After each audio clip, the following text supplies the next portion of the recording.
Hey guys, I just want to share more stats with you and also additional information about my last video. So since July 2024, I've installed 12 solar panels with a 5 kilowatt peak and 5 kilowatt hour battery. It is facing the south-southwest and therefore I have the highest energy generation during lunchtime. So let me show you how my statistics look like. My energy cost per kilowatt hour is approximately 25 cents. As you can see, I've produced 1.5 megawatt hours in 2024, resulting in a revenue of 131 euros. In 2025, I've produced around 3.8 megawatt hours and made 750 euros. By the way, the annual energy production relates to a standard distribution graph with the summer month for the peak and the winter time for the bottoms. My self-usage rate is around 35%. This is quite low because we have installed a new warm water heat pump since November 2024, which needs a fine-tune. I estimate the total energy consumption of that device to be around 4,000 kilowatt hours per year, with a large portion of energy loss. But more on that in another video. On top of that, I have an electric car until November 2025, which adds several hundred kilowatt hours to my consumption. I've paid around 10,000 euros for the whole solar system, so amortization is around 13 years. I'm expecting that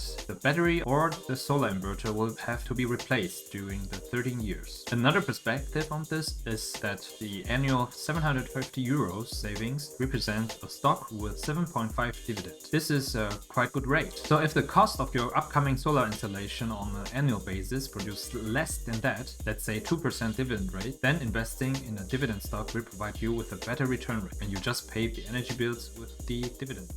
So if you are starting to think about starting a solar energy production, I strongly suggest that you start with a back-only solar power plant, which is much cheaper. And the amortization there is around 2 to 3 years. If you are living in Germany and interested in these topics, I have put some German YouTuber links in the description. So I hope you find my video helpful. Please leave a thumbs up, subscribe, and see you in the next video.